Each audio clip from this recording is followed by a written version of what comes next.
তাহলে আমরা প্রথম পর্ব শেষ করলাম, যেখানে আমরা বলেছি প্রথম পর্বে আমরা রাসূলুল্লাহ ইসলামের জন্ম থেকে শুরু করে নবী হওয়া পর্যন্ত এই 40 বছরের বর্ণনা আমরা প্রথম পর্বে শুনলাম। এবারে আমরা দ্বিতীয় পর্বে চলে যাব। দ্বিতীয় পর্বে আমরা বর্ণনা করব নবী হওয়ার পর থেকে হিজরতের আগ পর্যন্ত মক্কায় নবুয়তের 13 বছর ওনার কেমন কেটেছে, কি কি ইনসিডেন্ট ছিল, কি কি ঘটনার মধ্যে দিয়ে, স্ট্রাগলের মধ্যে দিয়ে তিনি গিয়েছেন, সেটা আমরা এখন শুনবো ইনশাআল্লাহ। আমরা শুরুতেই বলেছিলাম যে দ্বিতীয় পর্ব আমরা আলোচনা করব নবুয়তির সন ভিত্তিক। তো নবুয়তির প্রথম বছরে রাসূলুল্লাহ ইসলামের কাছে কোরআনের আয়াত যাই নাজিল হতো সেটা তিনি খুব প্রাইভেটলি কাছের লোকদের কাছে প্রচার করতেন, অন্যদেরকে বলতেন না। ফলে তিনি যে নবী হয়েছেন এটা ওনার কাছের লোকজন ছাড়া কেউ জানতে পারেনি। তিনি সর্বপ্রথম খাদিজা রাদিয়াল্লাহু তাআলা আনহার কাছে বলেছেন, তিনি বিশ্বাস করে ঈমান এনেছেন। তার চাচাতো ভাই ছোট্ট আলী রাদিয়াল্লাহু তাআলা আনহুর কাছে বলেছেন, আলী রাদিয়াল্লাহু তাআলা আনহু ছোটদের মধ্যে ঈমান এনেছেন। দাসদের মধ্যে থেকে প্রথম যায়েদ ইবনে হারেসা, যিনি রাসূলুল্লাহ সাল্লাল্লাহু আলাইহি ওয়াসাল্লামের পালক পুত্রের মর্যাদায় ছিলেন, তিনি ঈমান এনেছেন। সবচাইতে কাছের ঘনিষ্ঠ বন্ধু আবু বকর রাদিয়াল্লাহু তাআলা আনহুর কাছে বলেছেন, তিনিও ঈমান এনেছেন। এবং রাসূলুল্লাহ সাল্লাল্লাহু আলাইহি ওয়াসাল্লাম গোপনে, অর্থাৎ যেটাকে বলা হয় প্রাইভেট দাওয়া, তিনি টার্গেট ভিত্তিক কাছের ঘনিষ্ঠ আমানতদার যাকে তিনি রিলাই করতে পারেন তাদের কাছে তিনি বলতে আরম্ভ করলেন, এবং তারা গোপনে গোপনে প্রাইভেটলি রাসূলুল্লাহ সাল্লাল্লাহু আলাইহি ওয়াসাল্লাম ডাকে সাড়া দিয়ে ঈমান আনলো, মুসলিম হতে আরম্ভ করলো। সুবহানাল্লাহ। এভাবে 3 বছর তিনি প্রাইভেট দাওয়া দিয়েছেন মক্কায়। নবুয়তির তৃতীয় বছরে 3 বছর পর আল্লাহ তাআলা আয়াত নাজিল করলেন, ফাসদা বিমা তুমার ওয়া আ'রিদ আনিল মুশরিকিন। নবী হে, এখন আর প্রাইভেট দাওয়া নয়, এবার পাবলিক দাওয়া, পাবলিক প্রোক্লেমেশন, অর্থাৎ পাবলিকলি আপনি এবার প্রচার করুন, যাই নাজিল হয় আপনি প্রচার করুন। এবার রাসূলুল্লাহ সাল্লাল্লাহু আলাইহি ওয়াসাল্লাম প্রচার করতে আরম্ভ করলেন পাবলিকলি। তিনি পাবলিকলি তাওহীদের দাওয়াত দিতে শুরু করলেন, রিসালাতের দাওয়াত দিতে শুরু করলেন, আখিরাতের দাওয়াত দিতে শুরু করলেন। যখনই তিনি পাবলিকলি দাওয়াত দিতে শুরু করলেন তখনই বিরোধিতা শুরু হলো, নানা ধরনের বাধা বিপত্তি আসতে শুরু করলো। তিনি পাহাড়ের চূড়ায় যেয়ে বললেন, হে মক্কাবাসী, হে আমার গোষ্ঠীর লোকেরা, আমি যদি বলি যে এই পাহাড়ের পেছনে একদল ঘোড়সাওয়ার আক্রমণ করার জন্য বসে আছে, বিশ্বাস করবে আমার কথা? সবাই বললো, হ্যাঁ অবশ্যই করব, কারণ মা জাররাবনা মিনকা ইল্লা সিদখান, আমরা জীবনে তো মুহাম্মদ তোমার কাছ থেকে কোনোদিন মিথ্যা বলতে শুনি নাই, তুমি যা বলবে তাই বিশ্বাস করব। তখন রাসূলুল্লাহ সাল্লাল্লাহু আলাইহি ওয়াসাল্লাম বললেন, তাহলে জেনে রেখো, আমাকে যদি নবী হিসেবে না মানো, আখিরাতে যদি বিশ্বাস না করো, আল্লাহকে যদি একক একমাত্র রব হিসেবে না মানো, তোমাদের জন্য কঠিন শাস্তি অপেক্ষা করছে। একথা শুনে তারা মর্মাহত হলো এবং রাসূলুল্লাহ সাল্লাল্লাহু আলাইহি ওয়াসাল্লামের চাচা আবু লাহাব পাথর নিয়ে রাসূলুল্লাহ সাল্লাল্লাহু আলাইহি ওয়াসাল্লামের প্রতি নিক্ষেপ করলেন। এবং তখনই সূরাতুল লাহাব নাজিল হলো। সূরাতুল লাহাব, তাব্বাত ইয়াদা আবি লাহাবি ওয়া তাব, ধ্বংস হোক, নিপাত যাক আবু লাহাবের 2 হাত। কিন্তু রাসূলুল্লাহ সাল্লাল্লাহু আলাইহি ওয়াসাল্লাম থামলেন না, তিনি দাওয়াত দিতে লাগলেন এবং মক্কার গরিব শ্রেণীর যেই লোকেরা আছে, কর্মচারী, শ্রমজীবী, খেটে খাওয়া মানুষ, দাস, তারা রাসূলুল্লাহ সাল্লাল্লাহু আলাইহি ওয়াসাল্লামের দাওয়াতে সাড়া দিয়ে মুসলমান হতে লাগলো, তাদের সংখ্যা বাড়তে লাগলো এবং তাদের উপর অত্যাচার আরম্ভ হয়ে গেল। নবুয়তির 5ম বৎসরে এই ক্ল্যাশ, এই সংঘাত মারাত্মক আকারে রূপ নিল। কোথাও বেলাল রাদিয়াল্লাহু তাআলা আনহুকে পিটিয়ে আহত করা হচ্ছে, কোথাও খাব্বাব রাদিয়াল্লাহু তাআলা আনহুকে, কোথাও খুবাইব রাদিয়াল্লাহু তাআলা আনহুকে, কখনো আম্মার ইবনে ইয়াসারকে, কখনো সুমাইয়া রাদিয়াল্লাহু তাআলা আনহাকে। তাদেরকে নানাভাবে নির্যাতন, অত্যাচার শুরু করা হলো এবং উপায়ন্তর না দেখে নবুয়তির 5ম বছর রাসূলুল্লাহ সাল্লাল্লাহু আলাইহি ওয়াসাল্লাম বললেন যে না, এভাবে অত্যাচারের মধ্যে দিয়ে যাওয়া যায় না। আমি শুনেছি যে নাজ্জাশির বাদশাহ, ইথিওপিয়াতে হাবাসাতে একজন বাদশাহ আছে, ইমামুন আদিল, এ জাস্ট কিং, তার কাছে কেউ নাকি অত্যাচারিত হয় না, তোমরা সেখানে হিজরত করো। নবুয়তির 5ম বৎসর একটা বিশাল সংখ্যক মুসলিম সাহাবী তারা আবিসিনিয়াতে হিজরত করলো এবং এই বছরই পাপিষ্ঠ আবু জাহাল বর্ষার আঘাতে ইসলামের প্রথম নারী শাহিদা সুমাইয়া রাদিয়াল্লাহু তাআলা আনহাকে তিনি শহীদ করে দিয়েছিলেন, হত্যা করেছিলেন। এভাবে খুব কঠিন মুহূর্ত যখন যাচ্ছিল মুসলিমদের উপর, মুসলিমদের একটা অংশ আবিসিনিয়াতে হিজরত করলো, রাসূল সাল্লাল্লাহু আলাইহি ওয়াসাল্লাম অন্যান্যদেরকে নিয়ে কষ্ট সহ্য করেও মক্কাতে অবস্থান করলেন। ঠিক ওই মুহূর্তে একটা আশার বাণী নিয়ে আসলো আমির হামজা, রাসূল সাল্লাল্লাহু আলাইহি ওয়াসাল্লামের চাচার ইসলাম গ্রহণ এবং ওমরে ফারুকের ইসলাম গ্রহণ। সুবহানাল্লাহ বিহামদিহি। তারা যখন ইসলাম ধর্ম গ্রহণ করলো তখন মক্কার কুরাইশ একটু নড়ে চড়ে বসলো, কারণ তারা তখন পাবলিকলি কয়েকজন একসাথে মিলে দুইটা লাইন করে মিছিল দিতে শুরু করলো, আল্লাহু আকবার আল্লাহু আকবার তাকবীর দিতে দিতে তারা কাবা পর্যন্ত গেল। এবং এই দৃশ্য যখন মক্কার কাফিররা দেখলো তখন তারা বলতে আরম্ভ করলো, না, এটাকে যে কোনো মূল্যে থামাতে হবে। রাসূল সাল্লাল্লাহু আলাইহি ওয়াসাল্লামকে তারা প্রপোজ করলো, তুমি নারী চাও মুহাম্মদ, তোমাকে আরব্য সুন্দরী নারী এনে দেব, তুমি সম্পদ চাও সম্পদ দেব, ক্ষমতা চাও ক্ষমতা দেব, কিন্তু এই নতুন যেই দাওয়াত দিচ্ছ তুমি এটা বন্ধ করো। রাসূল সাল্লাল্লাহু আলাইহি ওয়াসাল্লাম বললেন, তোমরা যদি আমার ডান হাতে লাওয়াদাউ শামসা ফি ইয়ামিনি ওয়াল খামারা ফি ইয়াসারি, ডান হাতে যদি তোমরা সূর্য এনে দাও, বাঁ হাতে যদি আমাকে চাঁদ এনে দাও, তারপরেও এই দাওয়াত থেকে, আমার এই মিশন থেকে আমি এক চুল পরিমাণে পেছনে যাব না। এবার আবু জাহেল, উতবা, শাইবা, ওয়ালিদ ইবনে মুগীরা তারা সিদ্ধান্ত নিল, না, মুহাম্মদকে থামাতে হলে আমাদেরকে অন্য স্ট্র্যাটেজিতে যেতে হবে, তাদেরকে বয়কট করতে হবে।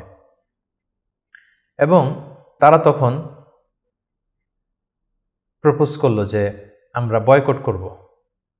আবু তালেবকে বলল, আবু তালেব, তোমার ভাতিজা তোমার শেল্টারে আমাদের সমাজে বিশৃঙ্খলা তৈরি করছে, নতুন ধর্মের দাওয়াত দিচ্ছে, হয় মোহাম্মদকে আমাদের হাতে তুলে দাও, তা না হলে বয়কট, তোমাদেরকে আমরা বয়কট করতে বাধ্য হব। আবু তালেব বললেন যে না, পিতাহারা মাতাহারা মোহাম্মদকে আমি ছোটবেলা থেকে লালন পালন করেছি, আমার ভাতিজার কোনো ক্ষতি আমি হতে দিব না। তারা বয়কটের ঘোষণা দিল।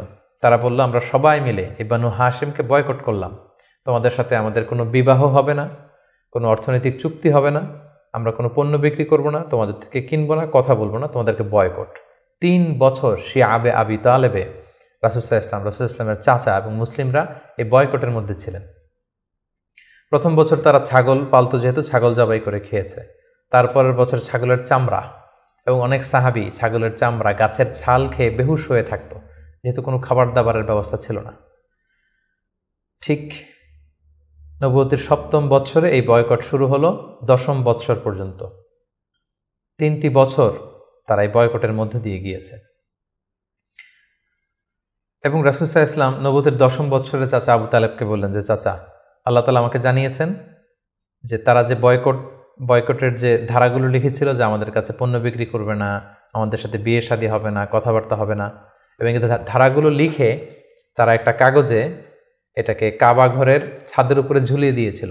রাসূল সাল্লাল্লাহু আলাইহি ওয়াসাল্লাম বললেন যে, চাচা, আপনি তাদের কাছে যান, যে বলুন যে আল্লাহ তাআলা আমাকে জানিয়েছে উই পোকা এসে তাদের ধারার প্রতিটি কথা উই পোকা খেয়ে ফেলেছে, সেখানে শুধু আল্লাহ এই শব্দটা অবশিষ্ট আছে। আমি যদি নবী না হই তাহলে তো এটা আমার পক্ষে বলা সম্ভব না। আবু তালেব যে বললেন, শোনো, আমার ভাতিজা মোহাম্মদ বলেছে যে তোমাদের ধারার প্রতিটি কথা উই পোকা খেয়ে ফেলেছে, যেটা তোমরা কাবা ঘরে লটকে রেখেছো গত 3 বছর, যাও যেয়ে দেখো। যদি দেখো মোহাম্মদ যা জানিয়েছে এটা মিথ্যা, তাহলে মোহাম্মদকে তোমাদের হাতে তুলে দেবো, আর যদি সত্য হয় তাহলে এই বয়কট তোমরা ভেঙে দিতে হবে।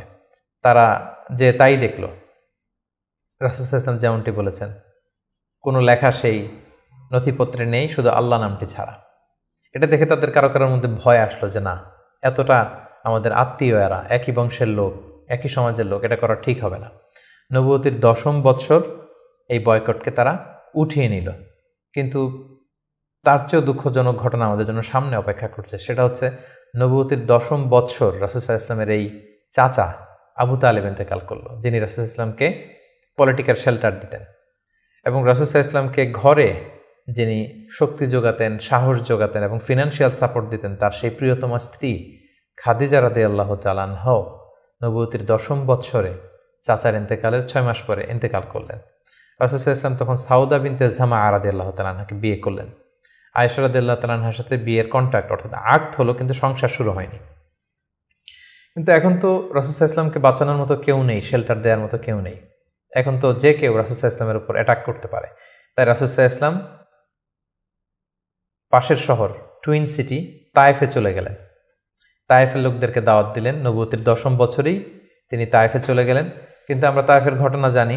To make the long story short, সেখানে তিনি রিজেক্টেড হলেন, পাথর মারা হলো, রক্তাক্ত হয়ে তিনি ফিরে আসলেন এক খেজুর বাগানের ভেতরে।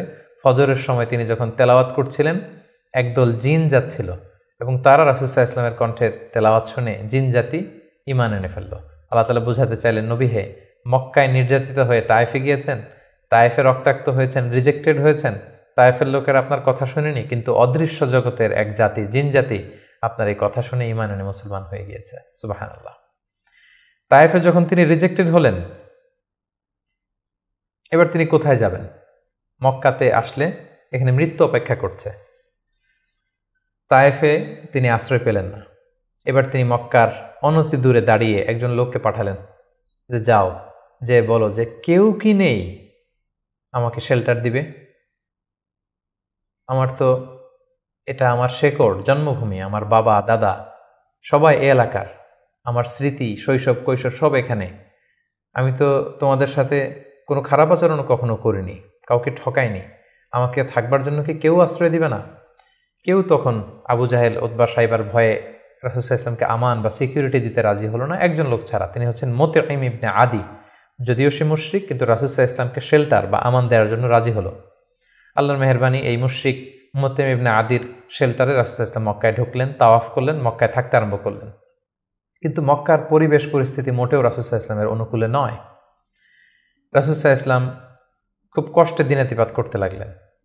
কিছুদিন আগে চাচা হারিয়েছেন, ঘরের স্ত্রী খাদিজা রাদিয়াল্লাহু তাআলা আনহাকে হারিয়েছেন, তায়েফে যে নির্যাতিত হয়েছেন, ডানে বায়ে সামনে পেছনে সাহস জোগানোর মতো কেউ নেই। রাসূল সাল্লাল্লাহু আলাইহি ওয়াসাল্লামের হৃদয়টা ভেঙে চুরমার খান খান। ঠিক সেই মুহূর্তে নবুয়তির 11তম বৎসরে রাসূল সাল্লাল্লাহু আলাইহি ওয়াসাল্লামের হৃদয়টাকে আনন্দ দিয়ে ভরে দেবার জন্য স্পেশাল মিটিংয়ে রাসূল সাল্লাল্লাহু আলাইহি ওয়াসাল্লামকে ডেকে নিলেন আল্লাহ তাআলা তার আরশে। আল্লাহ তাআলা নাজিল করলেন সুবহানাল্লাযী আসরা বিআবদিহি লাইলাম মিনাল মাসজিদিল হারাম ইলাল মাসজিদিল আকসা। তিনি মসজিদে হারাম থেকে এক রাত্রিবেলা রাসূল সাল্লাল্লাহু আলাইহি ওয়াসাল্লামকে জিবরাইল আলাইহিস সালামের মারফত তিনি মসজিদে আকসায় নিলেন। সেখান থেকে 7 আকাশ ভ্রমণ করিয়ে আল্লাহর আরশে নিয়ে গেলেন। সুবহানাল্লাহ। সেখানে সালাত ফরজ করা হলো। রাসূল সাল্লাল্লাহু আলাইহি ওয়াসাল্লামের সাথে একান্তে আল্লাহ তাআলা কথোপকথন করলেন। রাসূল সাল্লাল্লাহু আলাইহি ওয়াসাল্লামের মন ভালো করে দিলেন। মেরাজ থেকে তিনি ফিরে আসলেন, কিন্তু এখন যাবেন কোথায়? মক্কায় তো থাকার পরিবেশ নেই। তখন তিনি ওনার গ্লোবাল নেভিগেশন এটা বাড়ানোর জন্য ট্রাই করলেন যে ফরেন লোক আমি পাই কিনা, যে বিদেশে কোথাও যেয়ে থাকা যায় কিনা, প্রবাসে। রাসূল সাল্লাল্লাহু আলাইহি ওয়াসাল্লাম তখন হজের মৌসুমটাকে বেছে নিলেন, কারণ হজে মক্কায় হাজার হাজার লোক চারদিক থেকে আসতো। এবং হজের মৌসুমগুলোতে আবু জাহেল, উতবা, সাইবা, ওয়ালিদ ইবনে মুগীরা তারা মক্কায় প্রবেশের যে প্রধান ফটক বা গেটে সেখানে দাঁড়িয়ে হাজিদেরকে বলতো, খবরদার, মক্কার যেখানে মনে চায় যাও, মানাসিকুল হজ পালন করো, কিন্তু মক্কায় একজন পাগল আছে, তার নাম মুহাম্মদ, তার কাছে যেও না। সে এমন কথা বলবে তোমাকেও পাগল বানায় ফেলবে। আমরা জানি যে আল ইনসানু হারিসুন আলা মা মুনিআ, মানুষকে যেটা থেকে বারণ করা হয় মানুষের সেটার ব্যাপারে আগ্রহ থাকে বেশি। সবাই তখন মক্কায় যে খুঁজতে আরম্ভ করলো যে কে এই মুহাম্মদ। যারাই রাসূল সাল্লাল্লাহু আলাইহি ওয়াসাল্লামের কাছে আসতো, রাসূল সাল্লাল্লাহু আলাইহি ওয়াসাল্লাম তাদেরকে আল্লাহ নাজিল করা কোরআন তেলাওয়াত শোনায় দিতেন, এবং রাসূল সাল্লাল্লাহু আলাইহি ওয়াসাল্লামের কণ্ঠে কোরআন তেলাওয়াত শুনে এরকম অনেক ভিনদেশী মুসলমান হয়ে গিয়েছিল। সুবহানাল্লাহ বিহামদিহি। কিন্তু রাসূল সাল্লাল্লাহু আলাইহি ওয়াসাল্লামের তো একটা সেটেলমেন্ট লাগবে। কোথায় যাবেন তিনি? তিনি মিনাতে এবং আকাবাতে খুঁজতে আরম্ভ করলেন। নবুয়তির 11তম বৎসরে খুঁজতে খুঁজতে হঠাৎ মিনার একটা টেন্টে, তাঁবুতে তিনি ঢুকলেন। 6 জন লোক সেখানে বসা। রাসূল সাল্লাল্লাহু আলাইহি ওয়াসাল্লাম জিজ্ঞেস করলেন, তোমরা কারা? তারা বলল, আমরা খাজরাজ গোষ্ঠীর মানুষ, ইয়াসরিব আমাদের বাড়ি। মদিনার পূর্ব নাম ছিল ইয়াসরিব। তাদের সংখ্যা ছিল মাত্র 6 জন। সুবহানাল্লাহ। আসলে পৃথিবীতে যত বড় কাজ হয়েছে, যত বিপ্লব হয়েছে, এগুলো কিন্তু হয়েছে সামান্য কয়েকজন লোক থেকে শুরু হয়েছে, পরে এটা বিপ্লবের রূপ নিয়েছে। এই যে দেখেন ইমানের বীজ আল্লাহ তাআলা কিভাবে এই 6 জন লোকের মাধ্যমে মদিনাতে পৌঁছাবে। রাসূল সাল্লাল্লাহু আলাইহি ওয়াসাল্লাম বললেন, তোমরা খাজরাজের 6 জন? কোন খাজরাজ, কোন ইয়াসরিব? ওই যে ইয়াসরিবের পাশে ইহুদিরা বাস করে? তারা বললেন হ্যাঁ। রাসূল সাল্লাল্লাহু আলাইহি ওয়াসাল্লাম বললেন, তোমাদের কি কিছু সময় হবে, আমি তোমাদের কিছু শোনাবো? তারা বললেন হ্যাঁ, শোনান। রাসূল সাল্লাল্লাহু আলাইহি ওয়াসাল্লাম কোরআনের আয়াত তেলাওয়াত করলেন। তারা যতই শুনতে লাগলো অভিভূত হতে লাগলো, মোহিত হতে লাগলো। রাসূল সাল্লাল্লাহু আলাইহি ওয়াসাল্লামের হাতে হাত রেখে শাহাদা পড়ে তারা মুমিন হয়ে গেল। এবং রাসূল সাল্লাল্লাহু আলাইহি ওয়াসাল্লাম বললেন, যাও, তোমরা এই কোরআনের কথা, আমি যে নবী, আমি যে শেষ নবী, এই কথা তোমাদের লোকালয়ে, তোমাদের জনপদে যেয়ে তোমরা বলো। এবং তারা যে ইয়াসরিবে ফিরে যেয়ে আরও 6 জনকে নিয়ে পরের বছর আসলো। নবুয়তির 12তম বৎসর রাসূল সাল্লাল্লাহু আলাইহি ওয়াসাল্লাম খুঁজে খুঁজে হাজিদের তাঁবু খুঁজে খুঁজে সেই 12 জনের তাঁবুতে গেলেন, এবং তারা 12 জন রাসূল সাল্লাল্লাহু আলাইহি ওয়াসাল্লামের হাতে হাত রেখে একটা শপথ করেছিলেন। এটাকে বলা হয় বাইআতুল আকাবা আল উলা, আকাবার প্রথম শপথ। মিনার পাশেই যে পাহাড় বেষ্টিত এরিয়া, এটাকে আকাবা বলে। এই আকাবার প্রথম শপথে 12 জন তারা রাসূল সাল্লাল্লাহু আলাইহি ওয়াসাল্লামের হাতে হাত রেখে শপথ করলো যে নবী আপনি যা বলেন আমরা তাই শুনব, আপনি যে আদেশ দেন সেটাই আমরা মাথা পেতে নেব। রাসূল সাল্লাল্লাহু আলাইহি ওয়াসাল্লাম খুশি হলেন, তার হৃদয়ে আশার সঞ্চার হলো যে না, হয়তো ইয়াসরিবে আমি চলে যেতে পারবো। এবং এই 12 জনকে সাথে করে রাসূল সাল্লাল্লাহু আলাইহি ওয়াসাল্লাম মক্কার একজন নমুসলিম সাহাবীকে পাঠালেন, যার নাম হচ্ছে মুসআব। বললেন যে মুসআব, তুমি অন বিহাফ অফ মি কোরআনের আয়াতগুলো, ইসলামের যে বিধানগুলো এসেছে এগুলো এই 12 জনের সাথে তুমি ইয়াসরিবে চলে যাও as a brand ambassador of Islam. ইসলামের প্রথম অ্যাম্বাসেডর হিসেবে তিনি মক্কা থেকে মদিনায় গিয়েছিলেন। এবং মুসআব ছিলেন খুব ড্যাশিং চেহারার একজন সাহাবী। তার আতরের ঘ্রাণ, যে দামি পারফিউম তিনি ইউজ করতেন, এটা শুকে এই ঘ্রাণ যারা পেয়েছে তারা বিমোহিত হয়েছে সবসময়। দেখেন, একজন দায়ীর কোয়ালিটি কিন্তু এটা, তাকে খুব স্মার্ট হতে হবে। এবং রাসূল সাল্লাল্লাহু আলাইহি ওয়াসাল্লামের খুব চমৎকার সিলেকশন, তিনি মুসআব ইবনে উমাইরকে এই কাজের জন্য সিলেক্ট করেছেন। এই 12 জনকে নিয়ে মুসআব রাদিয়াল্লাহু তাআলা আনহু তিনি ইয়াসরিবে ফিরে গেলেন এবং তিনি অল্প কিছুদিনের ব্যবধানে কয়েকশো মানুষকে মুসলিম বানিয়ে ফেললেন। সুবহানাল্লাহ বিহামদি, ইসলামের বাণী তিনি প্রচার করে ফেললেন। এবং রাসূল সাল্লাল্লাহু আলাইহি ওয়াসাল্লাম তখন নও-মুসলিম যারা অবশিষ্ট ছিল তাদের সবাইকে ইয়াসরিবে চলে যেতে বললেন, যেহেতু মুসআব রাদিয়াল্লাহু তাআলা আনহু সেখানে যে একটা গ্রাউন্ড তৈরি করেছেন, সেখানে মুসলমান দল ভারী হতে শুরু করেছে। রাসূল সাল্লাল্লাহু আলাইহি ওয়াসাল্লাম নও-মুসলিম সাহাবীদেরকে ওখানে পাঠালেন এবং তারপরের বছর নবুয়তির 13তম বৎসরে আবার সেই মিনার হাজি ক্যাম্পে রাসূল সাল্লাল্লাহু আলাইহি ওয়াসাল্লাম অপেক্ষা করলেন যে দেখি মুসআব ইবনে উমাইর এবং সেই 12 জন তারা কি করে। তারা 13তম বৎসরে 75 জন নিয়ে 75% তারা নিয়ে রাসূল সাল্লাল্লাহু আলাইহি ওয়াসাল্লামের হাতে বায়াত গ্রহণ করেছিলেন। এবং সম্মানিত সুদী, এবারের বায়াতটা ছিল পলিটিক্যাল বাইয়া। নবুয়তির 12তম বৎসরে 12 জন সাহাবী, যারা 12 জন শপথ নিয়েছিল, সেটা ছিল বাইয়াতুল আকাবাল উলা। এবার 75 জন নিল পলিটিক্যাল বাইয়া, বাইয়াতুল আকাবা সানিয়া, যে শুধু আমার আনুগত্য না, আমার জীবন মানে তোমাদের জীবন, তোমাদের জীবন আমার জীবন, তোমরা তোমাদের জীবন বাঁচানোর জন্য যা করবে আমি নবীকে বাঁচানোর জন্য তাই করতে হবে। আদাম বিদ্দাম আল হাদাম আল হাদাম। তারা পলিটিক্যাল বাইয়া আনিল এবং রাসূল সাল্লাল্লাহু আলাইহি ওয়াসাল্লামকে বলল যে ইয়া রাসূলুল্লাহ, আপনার জন্য আমাদের জীবন কুরবান। The land of Yathrib is completely ready for you, we just waiting for your arrival. আমরা আপনার আগমনের, শুভাগমনের অপেক্ষায়, আপনি আসুন, আমরা আপনাকে সাপোর্ট দিব, আমরা সেখানে ইসলামী সাম্রাজ্য গড়ে তুলব। রাসূল সাল্লাল্লাহু আলাইহি ওয়াসাল্লাম তিনি আশা পেলেন এবং আল্লাহ তাআলা ইঙ্গিত দিলেন যে মুহাম্মদ, তোমাকে সেই ইয়াসরিবে ফিরে যেতে হবে।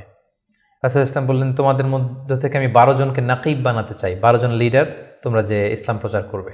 তারা গেল এবং ঠিক এই বাইআতুল আকাবা সানিয়ার 2.5 মাস পরে রাসূলুল্লাহ সাল্লাল্লাহু আলাইহি ওয়াসাল্লাম হিজরত করলেন। হিজরতের ব্যাপারে আমার বিভিন্ন আলোচনাতে আমরা সেখানে ফুটিয়ে তুলেছি। আজকের এই পর্বে, যেহেতু এটা একটা সংক্ষিপ্ত পর্ব এবং এক পর্বে আমরা পুরো জীবনীকে কভার করতে চাচ্ছি, আমরা হিজরত নিয়ে বিস্তারিত আলোচনা করতে পারছি না। প্রিয় সুধী, এবার আমরা রাসূল সাল্লাল্লাহু আলাইহি ওয়াসাল্লামের জীবনীর 3য় পর্ব বা 3য় ভাগ শুরু করব, যেটা আমরা বলেছিলাম হিজরতের পর থেকে শুরু করে ইন্তেকাল পর্যন্ত। রাসূল সাল্লাল্লাহু আলাইহি ওয়াসাল্লাম হিজরত করে সাইয়েদনা আবু বকর রাদিয়াল্লাহু তাআলা আনহুকে নিয়ে মদিনায় আসলেন। মদিনাবাসী আনন্দিত, উচ্ছ্বসিত, উদ্বেলিত রাসূল সাল্লাল্লাহু আলাইহি ওয়াসাল্লামকে পেয়ে। রাসূল সাল্লাল্লাহু আলাইহি ওয়াসাল্লাম প্রথমে এসেই কোবা একটা এলাকা আছে, কোবা পল্লীতে তিনি কয়েকদিন থাকলেন এবং সেখানে একটা ছোট্ট মসজিদ নির্মাণ করলেন। তারপর তিনি মদিনাতে গেলেন। আসলে জায়গাটা ছিল ইয়াসরিব, তিনি যে জায়গাটার নাম পরিবর্তন করে মাদিনা করলেন, মাদিনাতুন নবী বা তাইবা, পবিত্র নগরী। সেখানে যে ইয়াসরিবে যেও তিনি একটি মসজিদ প্রতিষ্ঠা করলেন, যে মসজিদটা হচ্ছে মসজিদে নববী, নবীর প্রতিষ্ঠিত মসজিদ। এবং এই মসজিদে তিনি 10 বছর ইমামতি করেছেন। এই মসজিদটাই ওনার সব কিছু ছিল। ফরেন ডেলিগেশন আসলে এখানে দেখা করতেন, এখানে তিনি আহলে সুফাদেরকে শিক্ষা দিতেন। এটাই ইউনিভার্সিটি ছিল, এটাই হাইকোর্ট, এটাই সুপ্রিম কোর্ট, এখানে বিচার কার্য পরিচালনা করতেন। এখান থেকে তিনি সামরিক অভিযানগুলো পরিচালনা করতেন। মদিনাতে তিনি এসে দেখলেন যে মদিনাতে হিজরত করা সাহাবারা, মদিনায় যারা মুসলিম হয়েছে তার মানে মুসলিম একটা কমিউনিটি। আবার দেখলেন কিছু মুশরিক কমিউনিটি আছে যারা এখনও মুসলিম হয়নি। আবার তিনি দেখলেন যে ইহুদিদের একটা কমিউনিটি আছে, 3 দিকে তারা থাকে। তাদের 3টা গোত্র, বনু কাইনুকা, বনু নাদির, বনু কুরাইদা। তিনি ভাবলেন যে সবাই মিলে একটা সংঘবদ্ধ আমাদের চার্টার থাকা দরকার। তিনি তাদের সবার সাথে বসলেন, তিনি মদিনা চার্টার করলেন, যেটাকে মদিনা সনদ বলা হয়। সুবহানাল্লাহ। তিনি মদিনা চার্টারে উল্লেখ করলেন যে আমরা মদিনাকে রক্ষার জন্য মুসলিম, প্যাগানস, জিউস সবাই এক, আমরা একে অপরের সাথে মিত্রতা থাকবে এবং বহিঃশত্রুর আক্রমণ থেকে আমরা একে অপরকে রক্ষা করব। এবং তিনি মক্কা থেকে যারা হিজরত করে এসেছেন মুহাজির সাহাবী এবং মদিনাতে যারা এই মুহাজির সাহাবীদেরকে অ্যাকোমোডেট করেছেন, ওয়েলকাম করেছেন, আনসার সাহাবী, তাদের মধ্যে তিনি ভ্রাতৃত্বের বন্ধন প্রতিষ্ঠা করলেন। শুরু হলো মদিনার নতুন জার্নি। প্রথম বছরে অর্থাৎ প্রথম হিজরিতে তিনি এই কাজগুলো করলেন। দ্বিতীয় হিজরিতে একটা সিগনিফিক্যান্ট ঘটনা ঘটলো, সেটা হচ্ছে কেবলা চেঞ্জ করে দেয়া হলো। রাসূল সাল্লাল্লাহু আলাইহি ওয়াসাল্লাম মদিনাতে এসে 16-17 মাস বায়তুল মাকদাসের দিকে হয়ে নামাজ পড়তেন, কিন্তু চাইতেন যে মক্কায় যদি আল্লাহ তাআলা চেঞ্জ করে দিতেন কতই না ভালো হতো। আল্লাহ তাআলা চেঞ্জ করে দিলেন। আল্লাহ বললেন, ফাওয়াল্লি ওয়াজহাকা শাতরাল মসজিদুল হারাম, নবী হে আপনি মসজিদুল হারামের দিকে মুখ ফিরিয়ে এখন থেকে নামাজ পড়বেন। এটা দ্বিতীয় হিজরির ঘটনা। দ্বিতীয় হিজরির সবচাইতে গুরুত্বপূর্ণ ইনসিডেন্ট হচ্ছে দ্য ব্যাটল অফ বাদার, গজওয়াত বাদার, বদরের যুদ্ধ। কারণ কুরাইশরা তো তারা দেখলো যে না, মুহাম্মদ হাতছাড়া হয়ে গেল, সব মুসলিমরা হাতছাড়া হয়ে গেল, তাদেরকে তো সহজে ছেড়ে দেওয়া যায় না। তখন একটা যুদ্ধ হলো, বিশাল যুদ্ধ। রাসূল সাল্লাল্লাহু আলাইহি ওয়াসাল্লাম একটা ক্যারাভান আটকাতে গেলেন, কিন্তু তারা খবর পাঠালো যে মুহাম্মদ তার সৈন্য নিয়ে অ্যাটাক করছে। তারা 1000 সৈন্য নিয়ে আসলো বদরের প্রান্তরে, মদিনা থেকে 70-80 কিলো দূরে। মুসলমানদের সংখ্যা ছিল মাত্র 314 জন। বিশাল রক্তক্ষয়ী যুদ্ধ হলো। আল্লাহ তাআলা মুসলিমদেরকে ফেরেশতা দিয়ে, আসমানি মাদাদ দিয়ে সাহায্য করলেন। আল্লাহ বললেন, ওয়ালাকাদ নাসারাকুমুল্লাহু বিবাদরি ওয়া আনতুম আদিল্লাহ। আল্লাহ তোমাদেরকে বদরের প্রান্তরে সহায়তা করেছিলেন, তোমরা খুব দুর্বল ছিলে, ফেরেশতা দিয়ে আমি তোমাদেরকে সহযোগিতা করেছি, বিজয় এনে দিয়েছি। মুসলিমরা বিজয় লাভ করলো। 70 জন কুরাইশ নিহত হলো, 70 জন বন্দী হলো, মুসলমানরা জয়লাভ করলো। দ্বিতীয় হিজরির আরেকটা ইনসিডেন্ট হচ্ছে, আমি বলেছি যে 3টা জিউস ট্রাইব, ইহুদি গোত্র ছিল। এর মধ্যে একটা গোত্র কাইনুকা, তারা এক মুসলিম নারীকে তার শ্লীলতাহানি করে এবং তারা চুক্তি ভঙ্গ করে। পরে রাসূল সাল্লাল্লাহু আলাইহি ওয়াসাল্লাম তাদেরকে অবরোধ করলেন এবং মদিনা থেকে বের করে দিলেন, এক্সাইল দিলেন, নির্বাসন। কারণ কি ছিল? তারা চুক্তি ভঙ্গ করেছে।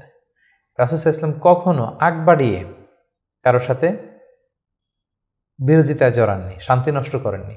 তিনি মদিনায় যে একটা শান্তিময় সাম্রাজ্য গঠন করবার জন্য মদিনা চার্টার করেছেন, মদিনা সনদ আমরা যেটা বলেছি। কিন্তু সর্বপ্রথম এটা ভঙ্গ করলো কারা? বনু কাইনুকা নামে যে ইহুদি গোত্র আছে তারা। ফলে রাসূল সাল্লাল্লাহু আলাইহি ওয়াসাল্লাম তাদেরকে নির্বাসন দিলেন। এবং দ্বিতীয় হিজরিতে রোজার বিধান এবং জাকাতের বিধানকে ফরজ করা হলো। তৃতীয় হিজরির সবচেয়ে গুরুত্বপূর্ণ ঘটনা হচ্ছে উহুদের যুদ্ধ।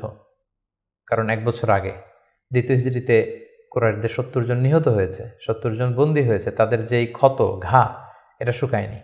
সেটা শোধ নেওয়ার জন্য, প্রতিশোধ নেওয়ার জন্য তারা আসলো 3000 সৈন্য নিয়ে।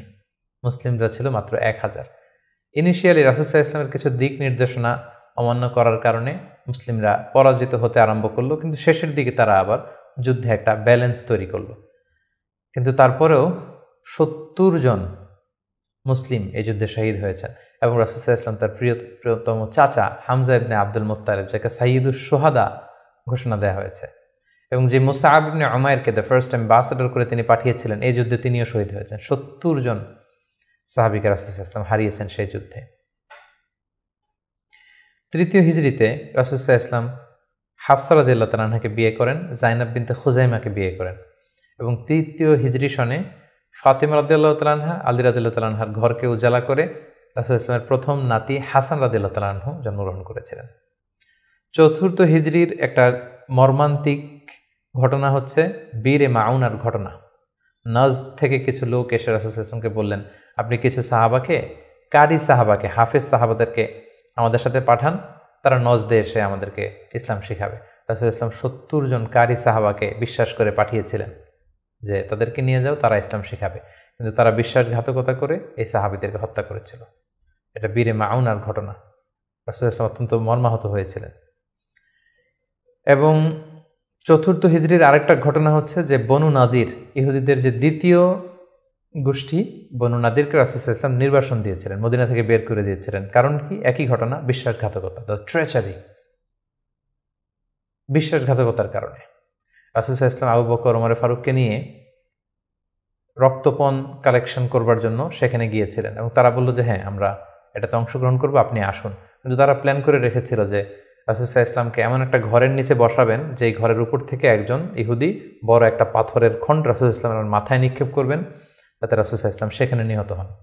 এই প্ল্যান করে রাসূল সাল্লাল্লাহু আলাইহি ওয়াসাল্লামকে ঠিক ওই লোকেশনে যখন ডাকলেন, রাসূল সাল্লাল্লাহু আলাইহি ওয়াসাল্লাম যাচ্ছিলেন, ইন দ্য মিন টাইম আল্লাহ তাআলা রাসূল সাল্লাল্লাহু আলাইহি ওয়াসাল্লামকে সব জানিয়ে দিলেন তাদের কনস্পাইরেসি। জিবরাইল আলাইহিস সালাম বললেন, ইয়া রাসূলুল্লাহ, এই মুহূর্তে এখান থেকে আপনি চলে যান মদিনায়। মদিনায় আসলেন, এসে বিশাল বাহিনী গঠন করে বনু নাদিরকে তিনি ঘেরাও করলেন এবং তাদেরকে এই এলাকা থেকে উৎখাত করলেন এই বিশ্বাসঘাতকতার কারণে। যেহেতু মদিনা চার্টার ছিল একে অপরের শুভ কামনা করবে, শুভাকাঙ্ক্ষী হবে, মিত্র হিসেবে কাজ করবে, কিন্তু তারা রাসূল সাল্লাল্লাহু আলাইহি ওয়াসাল্লামকে হত্যার ষড়যন্ত্র করেছিল। তাদেরকে রাসূল সাল্লাল্লাহু আলাইহি ওয়াসাল্লাম এখান থেকে বের করে দিলেন। এবং ৪র্থ হিজরিতে মদকে আল্লাহ তাআলা হারাম ঘোষণা করলেন। এটা ছিল একটা গুরুত্বপূর্ণ ঘটনা। ৫ম হিজরিতে অনেকগুলো ঘটনা ঘটেছে, এর মধ্যে অন্যতম হচ্ছে বনুল মুস্তালিকের যুদ্ধ হয়েছিল। তারা রাসূল সাল্লাল্লাহু আলাইহি ওয়াসাল্লামকে অতর্কিত আক্রমণ করতে চেয়েছিল, রাসূল সাল্লাল্লাহু আলাইহি ওয়াসাল্লাম আগেই তাদেরকে আক্রমণ করে এলাকা দখল করলেন। এবং সেখান থেকে ফিরে আসবার সময় ইফকের যে ঘটনা আমরা জানি, আম্মা জান আয়েশা রাদিয়াল্লাহু তাআলা আনহাকে অপবাদ দেয়া হয়েছিল। সফওয়ান ইবনে মুআত্তাল রাদিয়াল্লাহু তাআলা আনহুর সাথে তার অবৈধ সম্পর্ক আছে বলে মুনাফিকরা ছড়িয়ে দিয়েছিল, নাউযুবিল্লাহ। এবং আল্লাহ তাআলা আরশের উপর থেকে তিনি আম্মা জান আয়েশার পবিত্রতা ঘোষণা করেছেন। সুবহানাল্লাহি বিহামদিহি। এই ঘটনা ৫ম হিজরিতে ঘটেছিল। এবং ৫ম হিজরির সবচাইতে ভয়ানক ঘটনা হচ্ছে আহজাবের যুদ্ধ বা খন্দকের যুদ্ধ। ইহুদি ২টা গোষ্ঠী তারা যখন মদিনা থেকে নির্বাসিত হলো তাদের বিশ্বাসঘাতকতার কারণে, তারা যে কুরাইশদের লিডারদেরকে ফুসলাতে লাগলো, গাতাফান গোত্রের লিডারদেরকে ফুসলাতে লাগলো, আরবদেরকে ফুসলাতে লাগলো যে মুহাম্মদ কিন্তু তার দলবল নিয়ে দিনকে দিন শক্তিশালী হচ্ছে, এখনই সময়। এবছর যদি আমরা তাকে অ্যাটাক করে পরাহত করতে না পারে আমরা আটকাতে পারবো না। ফুসলাতে ফুসলাতে প্রভোগ করতে করতে তারা ১০,০০০ সৈন্য জমা করলো এবং তারা প্ল্যান করলো যে আমরা ১০,০০০ অ্যাটাক করব। আর ইহুদিদের একটা গোত্র ছিল বনু কুরাইজা, তারা এখনো পর্যন্ত কোনো চুক্তি ভঙ্গ করেনি, ফলে আপ আনটিল দ্যাট টাইম তাদের সাথে রাসূল সাল্লাল্লাহু আলাইহি ওয়াসাল্লামের সুসম্পর্ক ছিল এক ধরনের।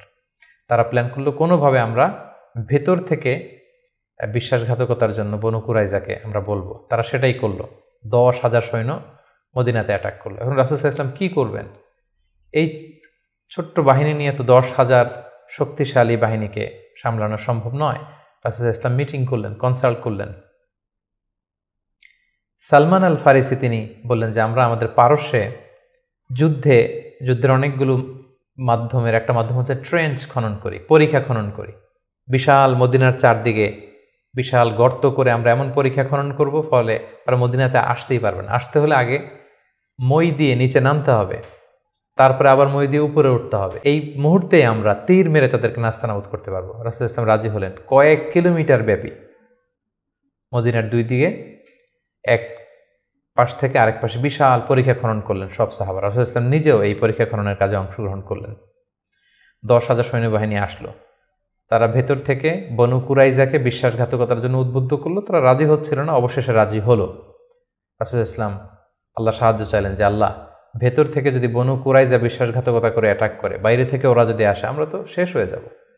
আল্লাহ তাআলা এমন তুফান দিলেন, এমন বাতাস দিলেন, এমন ঠান্ডা আবহাওয়া দিলেন, ১০,০০০ সৈন্য, অস্ত্র শস্ত্রে সজ্জিত সৈন্য নাস্তানাবুদ হয়ে লণ্ডভণ্ড হয়ে কে কোথায় গেল, কাদের তাঁবু ভেঙে কে কোন দিকে ছুটলো, তারা নিজেরাও টের পেল না। এভাবে আল্লাহ তাআলা এই কনফেডারেটস, এই বিশাল বাহিনীর হাত থেকে রাসূল সাল্লাল্লাহু আলাইহি ওয়াসাল্লামকে মদিনাবাসীকে রক্ষা করলেন। রাসূল সাল্লাল্লাহু আলাইহি ওয়াসাল্লাম এবার তলোয়ার নামিয়ে ফেলতে চাইলেন। জিবরাইল আলাইহিস সালাম বললেন, ইয়া রাসূলুল্লাহ, আপনি যুদ্ধ শেষ করেছেন, আমরা তো করিনি। বনু কুরাইজার কথা কি ভুলে গেছেন? ইহুদিদের যে একটা ট্রাইব যারা বিশ্বাসঘাতকতা করলো, তাদেরকে অ্যাটাক করুন। রাসূলুল্লাহ সাল্লাল্লাহু আলাইহি ওয়াসাল্লাম ৫ম হিজরিতে এবার বনু কুরাইজাকে অ্যাটাক করলেন। পরে তারা বাধ্য হলো তাদের মিত্র সাদ বিন মুআজ রাদিয়াল্লাহু তাআলা আনহু যেটা বলবে এটাই ফয়সালা হবে। দীর্ঘদিন তারা রাসূল সাল্লাল্লাহু আলাইহি ওয়াসাল্লাম তাদেরকে চারদিক থেকে ঘেরাও করে রাখলো। পরে সাদ বিন মুআজ বললেন যে এটা বড় বিশ্বাসঘাতকতা, তাদের এই বিশ্বাসঘাতকতা যদি সফল হতো আমরা সবাই মারা যেতাম। সো আমার রায় হচ্ছে তাদের এই বিশ্বাসঘাতকতার শাস্তি হতে হবে অনেক বড়। তাদের মধ্য থেকে যারা মুসলিমদের বিরুদ্ধে তলোয়ার ধরেছে তাদেরকে এক্সিকিউশন করা হবে, তাদের নারীদেরকে বন্দী করা হবে। রাসূল সাল্লাল্লাহু আলাইহি ওয়াসাল্লাম সাদ বিন মুআযের এই পরামর্শকে মেনে নিলেন, এই রায়কে মেনে নিলেন। ৬ষ্ঠ হিজরিতে রাসূলুল্লাহ সাল্লাল্লাহু আলাইহি সাল্লাম তিনি স্বপ্ন দেখলেন যে তিনি উমরা করছেন, এবং আমরা জানি নবীদের স্বপ্ন হচ্ছে ওহী। তিনি সাহাবীদের কাছে স্বপ্নের কথা জানালেন। ১৪০০ সাহাবীকে নিয়ে তিনি উমরা করতে গেলেন। কিন্তু আমরা জানি যে উমরা করতে যেতে হবে মক্কায়। মক্কায় তো শত্রুর বসবাস, কুরাইশরা। তারা রাসূল সাল্লাল্লাহু আলাইহি ওয়াসাল্লামকে ঢুকতে দিল না। সাহাবারা বললেন, ইয়া রাসূলুল্লাহ, যুদ্ধের ঘোষণা দিন, আমরা যুদ্ধ করব। রাসূল সাল্লাল্লাহু আলাইহি ওয়াসাল্লাম বললেন, আমি যুদ্ধ করতে আসিনি, আমি উমরা করতে এসেছি। তখন সেখানে রাসূল সাল্লাল্লাহু আলাইহি ওয়াসাল্লাম তাদের সাথে একটা ট্রিটি করলেন, পিস ট্রিটি, যেটাকে ঐতিহাসিকরা হুদায়বিয়া সন্ধি বলা হয়। এটা ৬ষ্ঠ হিজরির জিলকদ মাসে হয়েছিল। সেখানে ট্রিটিতে বলা হয়েছে যে এবছর মুসলমানরা উমরা করতে পারবে না, ফিরে যাবে উমরা ছাড়াই। আগামী বছর আমরা সুযোগ দিব, তবে মাত্র ৩ দিনের জন্য আসবে, কোনো অস্ত্র ছাড়া উমরা করে চলে যাবে। সাহাবীরা এটা মানতেই চাচ্ছিলেন না। রাসূল সাল্লাল্লাহু আলাইহি ওয়াসাল্লাম বললেন যে থামো, আমরা এটাতেই রাজি। এবং তারা আরও কিছু ধারা দিল এই সন্ধির, যে মক্কা থেকে কেউ যদি মদিনাতে যায় মুসলিম হয়ে, মদিনাবাসী তাদেরকে ফেরত দিতে হবে। কিন্তু মদিনা থেকে কেউ মক্কায় আসলে মক্কাবাসী ফেরত দিতে বাধ্য থাকবে না। আর দুই পক্ষের সাথে যে কেউ অ্যালায়েন্স করতে পারবে। ফলে বনু খুজা গেল রাসূল সাল্লাল্লাহু আলাইহি ওয়াসাল্লামের পক্ষে, বনু বকর গেল কুরাইশদের পক্ষে। এভাবে হুদায়বিয়ার সন্ধিটি হলো। সাহাবারা কেউ মানতে পারল না। রাসূল সাল্লাল্লাহু আলাইহি ওয়াসাল্লাম বললেন, সন্ধি স্বাক্ষরিত হয়ে গিয়েছে, সবাই মাথার চুল হলক করে হালাল হয়ে যাও, আমরা এখন মদিনায় ফিরে যাব। কেউ হালাল হচ্ছিল না। পরে উম্মে সালামা রাদিয়াল্লাহু তাআলা আনহার পরামর্শে রাসূল সাল্লাল্লাহু আলাইহি ওয়াসাল্লাম নিজেই তার পশু জবাই করলেন, নিজের মাথা নিজে হাল্লাক দিয়ে তিনি মাথা মুন্ডন করলেন। ফলে সবাই সেটি করল। সাহাবীদের কাছে মনে হচ্ছিল যে এটা একটা অপমান। ১৪০০ সাহাবী মুসলিম, সাদা এহরামের কাপড় পরে আমরা আসলাম, কিন্তু আমাদেরকে ঢুকতে দেয়া হলো না।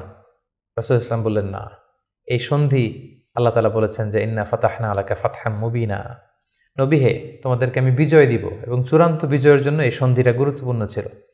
কারণ এখন দাওয়াতি কাজ চারদিকে ছড়িয়ে দেওয়ার জন্য কিছুদিন যুদ্ধ বিগ্রহ বন্ধের দরকার আছে। আল্লাহ তাআলা এই সন্ধির মাধ্যমে কেমন যেন মুসলমানদেরকে সেই ফেভারটিই দিলেন, সেই সুযোগটি করে দিলেন। সুবহানাল্লাহ। ৭ম হিজরির গুরুত্বপূর্ণ একটি ঘটনা হচ্ছে খায়বার যুদ্ধ। রাসূল সাল্লাল্লাহু আলাইহি ওয়াসাল্লাম খায়বার বিজয় করলেন। মদিনা থেকে বেশ দূরে, ইহুদিদের সেখানে বিশাল পল্লী, বিশাল বসতি, এবং যাদেরকে তিনি নির্বাসন দিয়েছিলেন তারা যে সেখানে বসবাস করছিল। রাসূল সাল্লাল্লাহু আলাইহি ওয়াসাল্লাম খায়বার বিজয় করলেন, এবং খায়বার বিজিত হয়েছিল সাইয়েদনা আলী রাদিয়াল্লাহু তাআলা আনহুর হাতে। খায়বার যখন বিজয় হলো, খায়বারের বিশাল ল্যান্ড, খেজুর বাগান, রাসূল সাল্লাল্লাহু আলাইহি ওয়াসাল্লাম এগুলো পেলেন এবং চুক্তিতে আসলেন যে খায়বারের ইহুদিরা তারা সারা বছর জুড়ে যতটুকু খেজুর তারা উৎপাদন করবে এবং ফলমূল চাষ করবে তার অর্ধেক মদিনাতে দেয়া হবে। এবং খায়বার বিজয়ের পর থেকে কিন্তু বেসিকলি মদিনাতে সাহাবাদের একটু অর্থনৈতিক সচ্ছলতা ফিরে আসলো। এবং ইন দ্য মিন টাইম, সেই নবুয়তির ৫ম বছরে যখন অত্যাচার হচ্ছিল, জাফর ইবনে আবি তালেব যখন তার সাথে করে রাসূল সাল্লাল্লাহু আলাইহি ওয়াসাল্লাম অনেককে নমুসলিমকে আবিসিনিয়ায় পাঠিয়েছিলেন, খায়বার বিজয়ের পরে রাসূল সাল্লাল্লাহু আলাইহি ওয়াসাল্লাম তাদেরকে নিয়ে আসলেন, তারা সবাই চলে আসলো। এবং এই ৭ম হিজরিতে রাসূল সাল্লাল্লাহু আলাইহি ওয়াসাল্লাম আশেপাশের বড় বড় যে রাজা আছে, কিং আছে, সুপার পাওয়ার আছে, তাদের কাছে তিনি চিঠি লিখে পাঠালেন যে মিন মুহাম্মদ ইলা হিরাকল আদিমের রোম। এইভাবে সবার কাছে তিনি চিঠি লিখে পাঠালেন যে আসলিম তাসলাম, সালামুন আলা মানিত্তাবা আলো হুদা, শান্তি তাদের প্রতি যারা হেদায়েতকে মানে। ফলে ইন্টারন্যাশনাল ইসলামকে পৌঁছানোর একটা সুযোগ কিন্তু ঠিক তখন রাসূল সাল্লাল্লাহু আলাইহি ওয়াসাল্লামের হলো।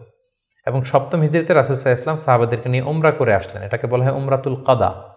কারণ আমরা জানি যে ৬ষ্ঠ হিজরিতে তিনি উমরা করতে পারেননি, এবং সেই হুদায়বিয়া সন্ধির একটা ধারা ছিল এবছর ফিরে যেতে হবে, পরের বছর এসে উমরা করবে। রাসূলুল্লাহ সাল্লাল্লাহু আলাইহি ওয়াসাল্লাম পরের বছর যে উমরা করে আসলেন, এবং ঠিক সেই বছরই রাসূল সাল্লাল্লাহু আলাইহি ওয়াসাল্লাম মাইমুনা বিনতে হারেস রাদিয়াল্লাহু তাআলা আনহাকে বিয়ে করেছিলেন। ৮ম হিজরিতে যে সমস্ত ঘটনা ঘটেছে তার মধ্যে থেকে অন্যতম হচ্ছে মুতার যুদ্ধ, রোমকদের বিরুদ্ধে অনেক দূরের যুদ্ধ।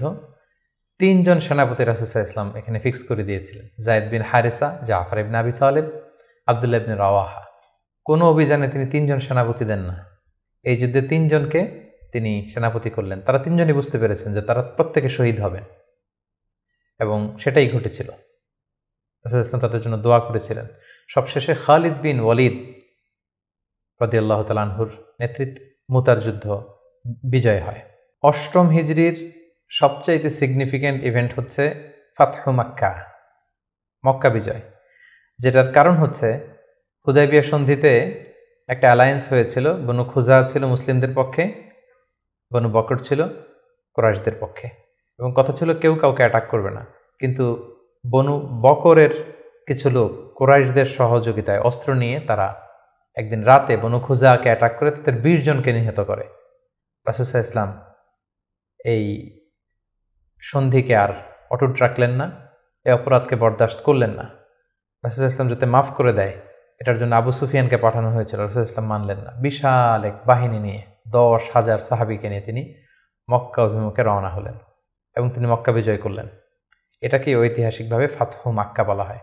রাসূল সাল্লাল্লাহু আলাইহি ওয়াসাল্লাম ফিরে আসলেন নিজের জন্মভূমিতে বিজয়ের বেশে। তিনি যে কাবার ভেতরে যত মূর্তি আছে এগুলোকে ভেঙে ফেললেন।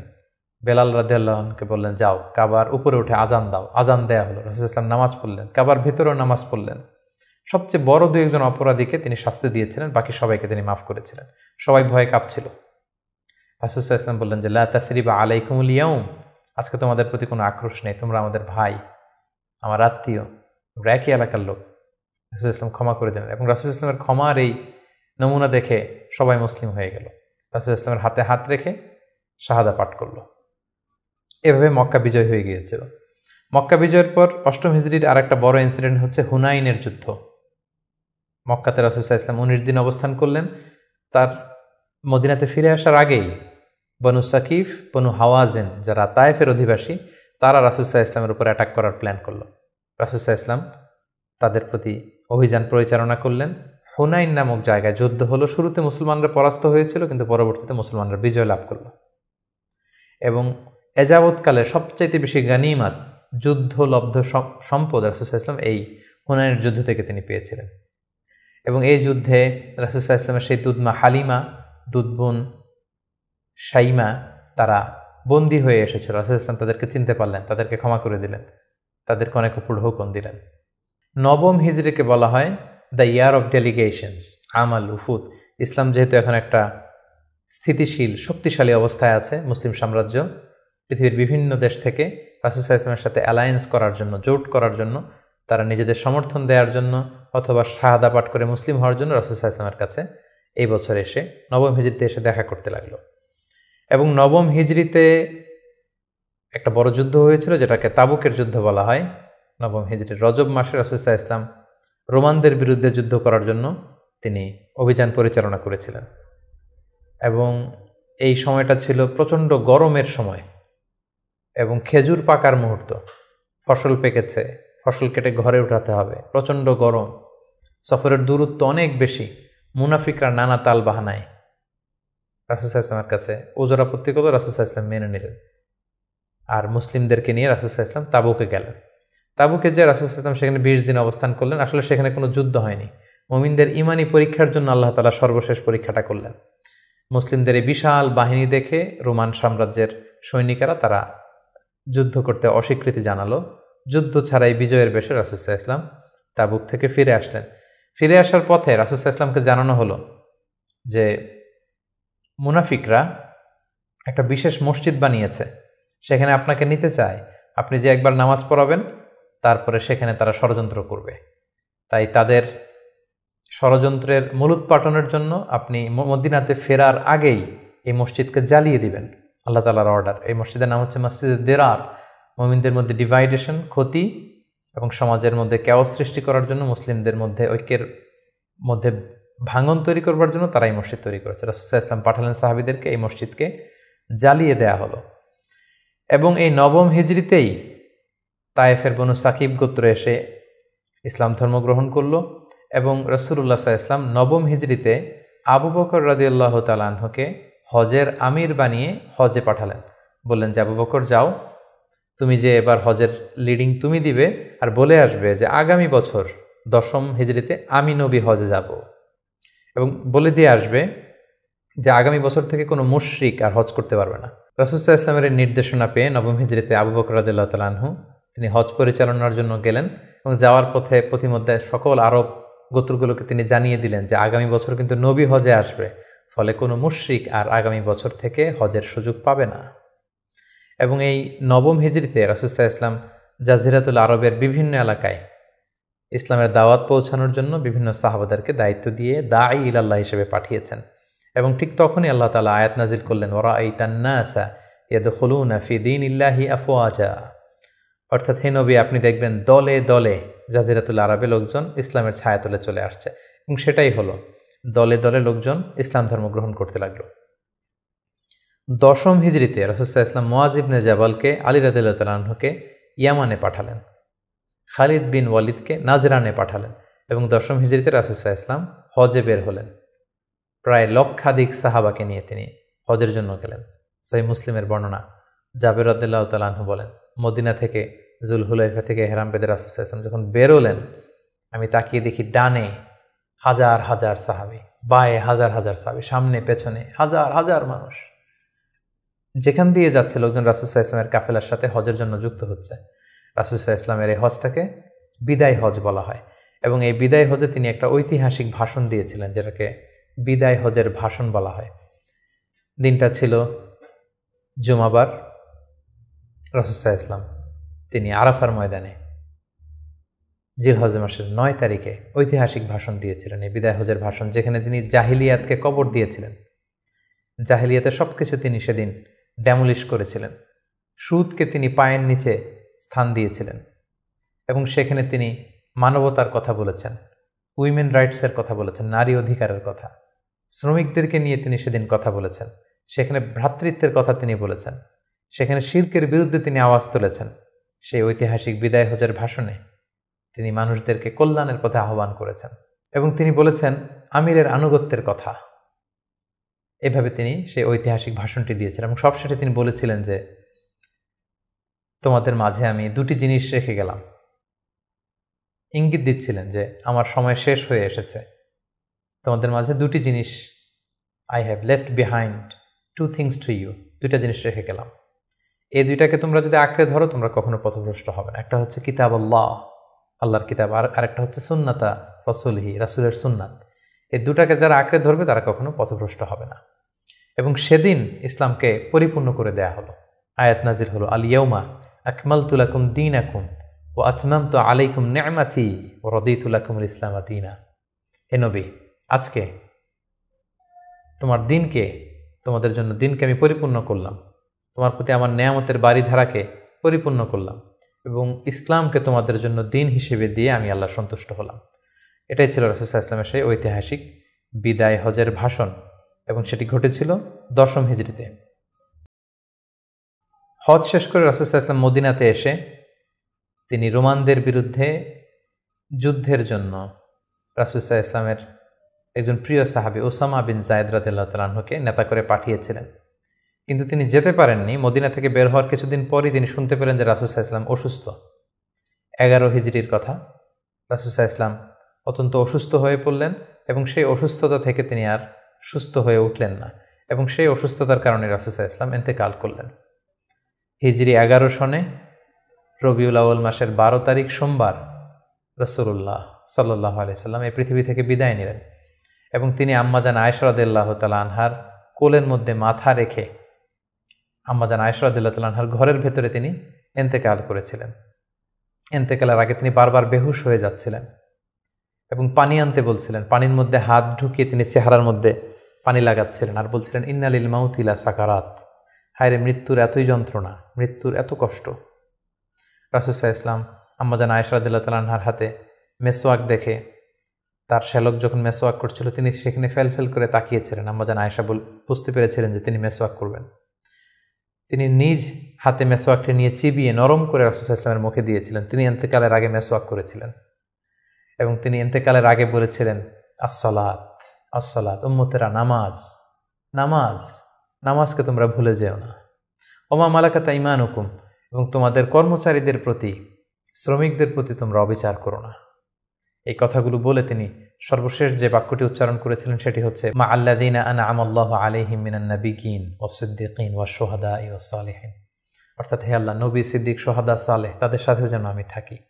আল্লাহুম্মা ইলা রাফিকিল আ'লা, আমি আমার প্রিয়তম বন্ধু আল্লাহ তাআলার কাছে ফিরে যাই। কথা বলেই তিনি নিস্তব্ধ হয়ে গিয়েছেন এবং গোটা উম্মাকে দুঃখের সাগরে ভাসিয়ে খাতামুন নবিগিন সৈয়দুল মুরসালিন রাহমাতাল লিল আলামিন তিনি তার শেষ নিঃশ্বাস ত্যাগ করেন। এবং নবীরা যেখানে মারা যায় সেই জায়গাটি পবিত্র, নবীরা যেখানে ইন্তেকাল করেন সেখানেই তাদেরকে কবরস্থ করা হয়।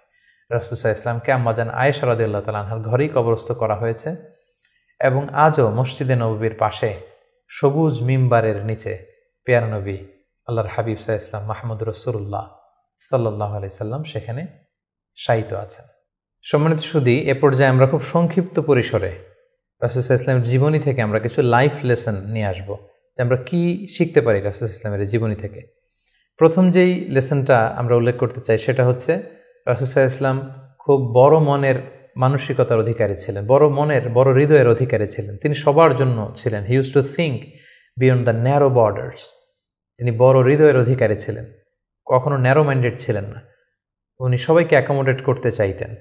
এজন্য আল্লাহ তাআলা বলেছেন যে ওমা আরসালনাকা ইল্লা রাহমাতাল লিল আলামিন, হে নবী আপনাকে আমি গোটা বিশ্ববাসীর জন্য রহমত করে প্রেরণ করেছি। তিনি শুধু আমাদের জন্য রহমত নন, মুসলিমদের জন্য রহমত নন, শুধু মুসল্লিদের জন্য রহমত নন, তিনি আলামিন, বিশ্ববাসীর জন্য রহমত। He is for all and his teaching is for all. রাসূল সাল্লাল্লাহু আলাইহি ওয়াসাল্লামের শিক্ষা, দিক নির্দেশনা, তার দেয়া হেদায়েত, এগুলো সবার জন্য। এটা আমরা জানতে পারলাম।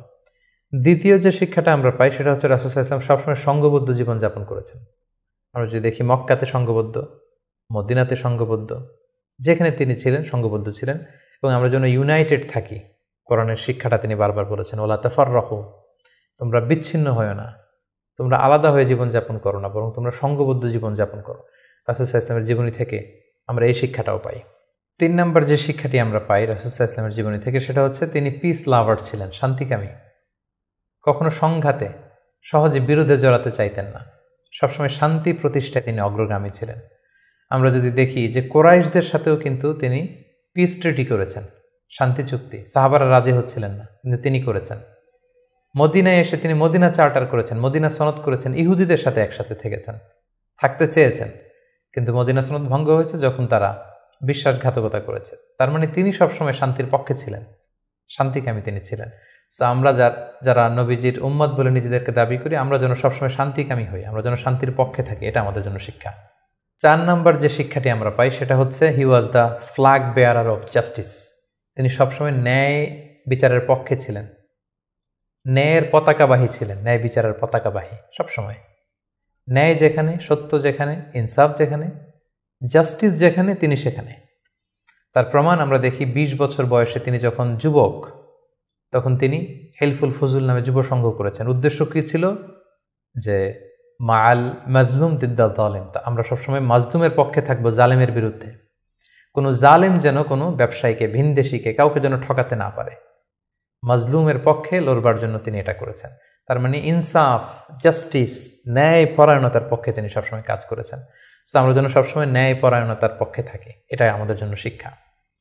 5 নম্বর যে ব্যাপারটা আমরা দেখি যে রাসূল সাল্লাল্লাহু আলাইহি ওয়াসাল্লামের পুরো জীবনীটা যদি আপনারা খেয়াল করেন, 40 বছর, তারপরে নবুয়তির 13 বছর, তারপর মদিনাতে 10 বছর, আমরা যদি দেখি যে সবসময় রাসূল সাল্লাল্লাহু আলাইহি ওয়াসাল্লাম একটা স্ট্রাগলের মধ্য দিয়ে গিয়েছেন।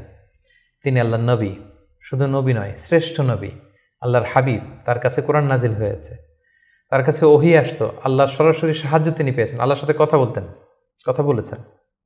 তারপরও তার জীবন কিন্তু স্ট্রাগল মুক্ত ছিল না, সবসময় তিনি স্ট্রাগলের মধ্য দিয়েছিলেন।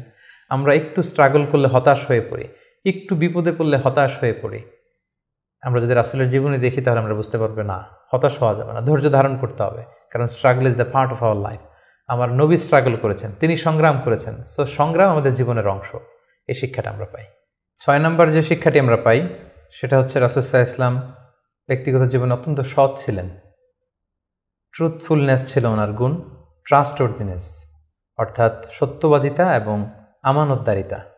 যে কারণে যেই কুরাইশরা রাসূল সাল্লাল্লাহু আলাইহি ওয়াসাল্লামের বিরোধিতা করত, তারাই রাসূল সাল্লাল্লাহু আলাইহি ওয়াসাল্লামকে উপাধি দিয়েছিল আস-সাদিক আল আমিন, সত্যবাদী, আমানতদার। এবং তিনি যখন সাফা পাহাড়ের উপরে দাঁড়িয়ে বলেছেন, আমি একটা তথ্য দিলে বিশ্বাস করবে? সবাই বলল, হ্যাঁ অবশ্যই করব, কারণ আমরা তো কখনো তোমার কাছ থেকে মিথ্যা বলতে শুনিনি।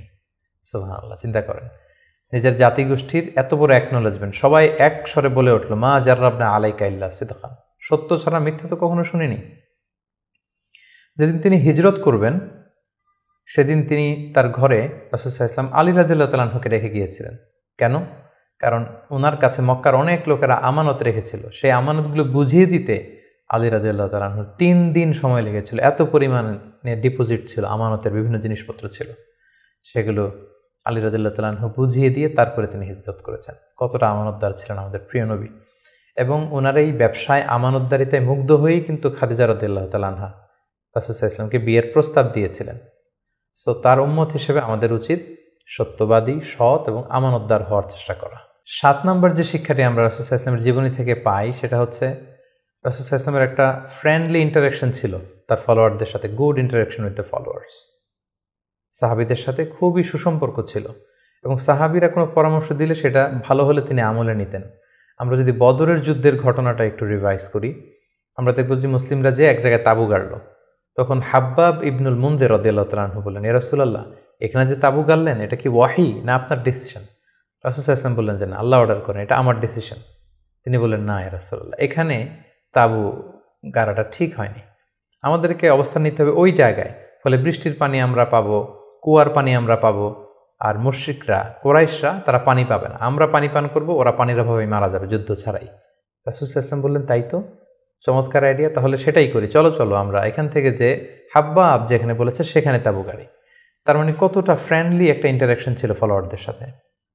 আমরা যদি খন্দকের ঘটনাটা দেখি, যে বিশাল যে পরীক্ষা খনন করা হলো, এটা কিন্তু সালমান আল ফারিসি রাদিয়াল্লাহু তাআলা আনহুর পরামর্শে তিনি করেছিলেন।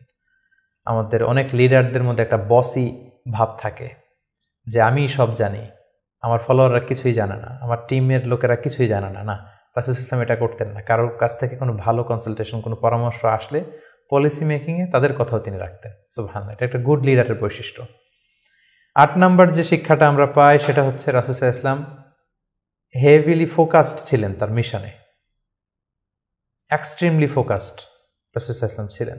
সেই যে মক্কায় তিনি তাওহীদের বাণী প্রচার করতে শুরু করেছেন, রিসালাতের বাণী প্রচার করতে শুরু করেছেন, আখিরাতের কথা মানুষকে প্রচার করতে শুরু করেছেন, তার যে দাওয়াতের ফোকাস, এই ফোকাস থেকে কোনো প্রলোভন, কোনো লোভ, কোনো স্ট্রাগল, কোনো বিপদ রাসূল সাল্লাল্লাহু আলাইহি ওয়াসাল্লামকে এক চুল পরিমাণ নাড়াতে পারেনি।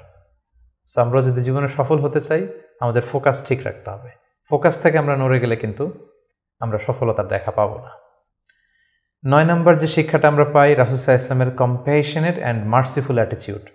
রাসূল সাল্লাল্লাহু আলাইহি ওয়াসাল্লামের এই দয়াদ্র মানসিকতায় অনেক শত্রু কিন্তু রাসূল সাল্লাল্লাহু আলাইহি ওয়াসাল্লামের বন্ধু হয়ে গিয়েছিল, ঈমান এনেছিল। আমরা দেখেছি মক্কা বিজয় যখন করেছিলেন, চাইলে পিষে মারতে পারতেন কুরাইশদেরকে, যারা বছরের পর বছর জন্মভূমি থেকে দূরে থাকতে বাধ্য করেছিল রাসূল সাল্লাল্লাহু আলাইহি ওয়াসাল্লামকে। রাসূল সাল্লাল্লাহু আলাইহি ওয়াসাল্লাম কী করলেন? বললেন যে না, লা তাসরিবা আলাইকুমুল ইয়াউম, কোনো প্রতিশোধ, হিংসা কিছু নেই, ক্ষমা করে দিলাম, যাও তোমরা স্বাধীন। এভাবে নানা ঘটনায় আমরা দেখেছি রাসূল সাল্লাল্লাহু আলাইহি ওয়াসাল্লাম তার অমীয় অনুপম চরিত্রের মাধ্যমে তিনি মানুষের মন জয় করেছেন। সো এই গুণাবলী যেন আমরা আমাদের মধ্যে ধারণ করবার চেষ্টা করি। সব শেষে আমরা যেই শিক্ষাটির কথা বলবো সেটা হচ্ছে succession management. A good leader produces good leaders. একজন ভালো নেতা শুধু ফলোয়ার তৈরি করে না, সে আরও নতুন নেতা তৈরি করে। রাসূল সাল্লাল্লাহু আলাইহি ওয়াসাল্লামের এই গুণাবলীটি কিন্তু ছিল। আমরা যদি দেখি রাসূল সাল্লাল্লাহু আলাইহি ওয়াসাল্লামের ইন্তেকালের পরে আমাদের লিডারশিপ নিয়ে কোনো ক্রাইসিস হয়নি, সেখানে দাঁড়িয়ে গিয়েছে আবু বকরকে আমরা রাদিয়াল্লাহু তাআলা আনহুকে আমরা আমাদের খলিফা বানিয়েছি। আবু বকর রাদিয়াল্লাহু তাআলা আনহুর ইন্তেকালের পরে ওমরে ফারুক আমাদের খলিফা হয়েছে, তারপরে উসমান, তারপরে আলী রাদিয়াল্লাহু তাআলা আনহু। তার মানে রাসূল সাল্লাল্লাহু আলাইহি ওয়াসাল্লাম এদেরকে কিন্তু সবসময় ডানে বায়ে, সামনে পেছনে, কাছে, নানা কাজে এঙ্গেজ করে নতুন নেতৃত্ব, নিউ লিডারশিপ কিন্তু তিনি তৈরি করেছিলেন। ফলে এই সাকসেশন ম্যানেজমেন্টে কিন্তু রাসূল সাল্লাল্লাহু আলাইহি ওয়াসাল্লাম সাকসেসফুল ছিলেন। এবং এখান থেকে আমরা যারা লিডারশিপ কোয়ালিটি আমাদের আছে, আমরা যেন নতুন লিডার তৈরি করে যেতে পারি উম্মার জন্য, এই শিক্ষাটি কিন্তু আমরা পাই। সম্মানিত সুধী, রাসূল সাল্লাল্লাহু আলাইহি ওয়াসাল্লামের জীবনের প্রতিটি স্টেপে, প্রতিটি পদক্ষেপে, প্রতিটি ঘটনা থেকে অসংখ্য অসংখ্য শিক্ষা আমাদের জন্য রয়েছে এবং বের করা সম্ভব। কিন্তু আজকের এক পর্বে এই সবগুলো শিক্ষা বা লেসন নিয়ে বা টিচিং নিয়ে আমাদের পক্ষে আলোচনা করা সম্ভব না। আমরা প্রফিট সিরিজের সর্বশেষ পর্বে আমরা এতটুকুই বলতে চাই যে আমরা এক পর্বে খুব সংক্ষিপ্ত পরিসরে এখানে উল্লেখ করলাম, আমরা কেবলমাত্র রাসূল সাল্লাল্লাহু আলাইহি ওয়াসাল্লামের সিরার উপর 50 পর্ব কিংবা 100 পর্বের একটা ধারাবাহিক সিরিজ করার প্রত্যাশা রাখি। আল্লাহ তাআলা আমাদেরকে তৌফিক দান করুক। সম্মানিত সুধী, রাসূল সাল্লাল্লাহু আলাইহি ওয়াসাল্লামের ফলোয়ার বা উম্মাহ হিসেবে আমাদের উচিত রাসূল সাল্লাল্লাহু আলাইহি ওয়াসাল্লামের আদর্শকে আমাদের জীবনে বাস্তবায়ন করা, তার প্রতি ভালোবাসার সর্বোচ্চ নমুনা পেশ করা, তার সম্মান আমাদের সম্মান। তাকে যখন গালি দেওয়া হয়, তার বিরুদ্ধে যখন কটু কথা বলা হয়, আমরা যেন তখন এটার প্রতিবাদ করি, লেখনীর মাধ্যমে, বক্তব্যের মাধ্যমে, একত্রিত হয়ে বিভিন্ন ইভেন্টস করার মাধ্যমে রাসূল সাল্লাল্লাহু আলাইহি ওয়াসাল্লামের রেখে যাওয়ার শিক্ষা যেন আমরা আমাদের বাস্তব জীবনে কাজে লাগাই, আমরা যেন অন্যের কাছে পৌঁছাই, আমরা যেন সোশ্যাল মিডিয়াতে ছড়িয়ে দেই এবং রাসূল সাল্লাল্লাহু আলাইহি ওয়াসাল্লামের এই শিক্ষার জন্য আমরা আমাদের অমুসলিম ভাই বোনদের কাছে পৌঁছাতে পারি। আমরা যেন রাসূল সাল্লাল্লাহু আলাইহি ওয়াসাল্লামকে আমাদের জীবনের চাইতে বেশি ভালোবাসতে পারি। আমরা যেন বেশি বেশি রাসূল সাল্লাল্লাহু আলাইহি ওয়াসাল্লামের প্রতি দুরূদ পড়ি, তার রেখে যাওয়া শিক্ষা এবং আদর্শ যেন আমরা মেনে চলতে পারি। আল্লাহ তাআলা আমাদের সবাইকে কথাগুলো বোঝার, আমল করার তৌফিক দান করুক।